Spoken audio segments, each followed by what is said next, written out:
So, the topic today revolves around the delicate balance between supporting our children and maintaining our own growth as parents.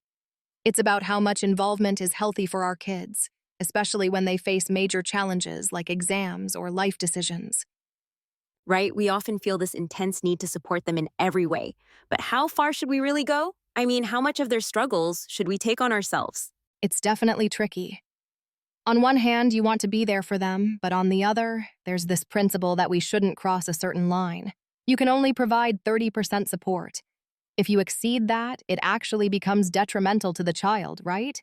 Exactly. And that extra 70%, that's all them. It's their responsibility to put in the effort. If we step in too much, we end up doing more harm than good. Children need to learn through their own efforts and struggles. It's so important that we don't project our past onto their future. We may have grown up with different values and experiences, but they're living in a whole new world. Our past experiences don't always fit into the future they're heading toward. Absolutely. I think many parents fall into the trap of trying to impose their old ways of thinking, not realizing that the world today is so different. The future is evolving, and their life path isn't going to be the same as ours. And if we're constantly telling them how things should be, we're inadvertently pulling them off their path.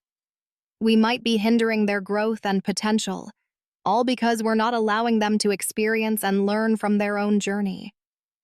That's such a great point. It's about providing guidance, not control. Letting them learn from their own mistakes, even if it's painful, is crucial. After all, we can't live their lives for them, can we? Exactly. And I think parents sometimes forget that there's a natural order to things. If your child is meant to fail, they'll fail. But that failure can be a valuable lesson that prepares them for the future. It's hard though, isn't it? I think we all want to shield our kids from any pain or disappointment. We want them to succeed at all costs, but that kind of intervention can end up creating more problems in the long run. It can.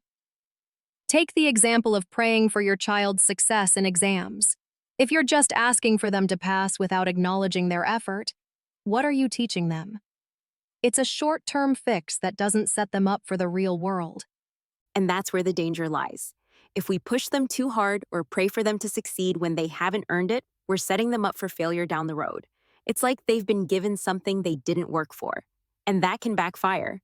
Yeah, it's like we're denying them the opportunity to learn resilience. If they fail, they'll realize they need to change their approach. It's through that struggle that they develop the skills they need for life. Exactly. And that applies not just to exams, but to life in general. If we try to make everything perfect for them, we're robbing them of the opportunity to grow and understand their own limitations. And this extends to how we interact with our spouses, too. If one person rises while the other stays stagnant, it creates an imbalance in the relationship.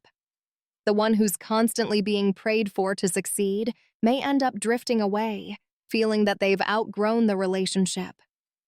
That's a really powerful analogy. It's about balance. If one person advances but the other doesn't grow in the same way, there's a disconnect. This happens in relationships too, not just with children. Growth needs to happen together.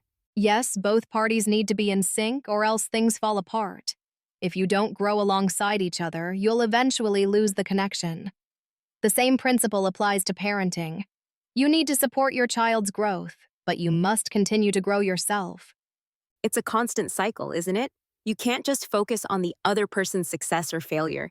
You need to keep living your own life, growing, evolving, and not lose sight of your own journey. And the key takeaway here is that we should only offer 30% of our energy and support to our children. The rest should come from them, from their own effort and dedication. Yes, that's the golden rule. Once we understand that, we can start living our own lives more fully, without overburdening ourselves with worry about things that are beyond our control. It's about letting go a bit, trusting that they'll figure things out. We don't need to control every aspect of their lives. Instead, we should focus on being the best versions of ourselves so we can guide them properly. And at the end of the day, it's all about living a life that's true to ourselves. We have this opportunity to live longer, richer lives, and we should make the most of it, not just for our kids, but for ourselves as well. Absolutely. Let's stop worrying so much about controlling the future and focus on making the most of the present. Right. And that's how we ensure that both we and our children can live fulfilling, balanced lives. So true. Thanks for the insightful discussion today. I think we've both gained a new perspective on parenting and personal growth. I agree. It's all about balance, trust, and allowing both ourselves and our children to grow in our own ways. Exactly. Let's keep working on living our own lives with purpose and helping our children find their own path, too.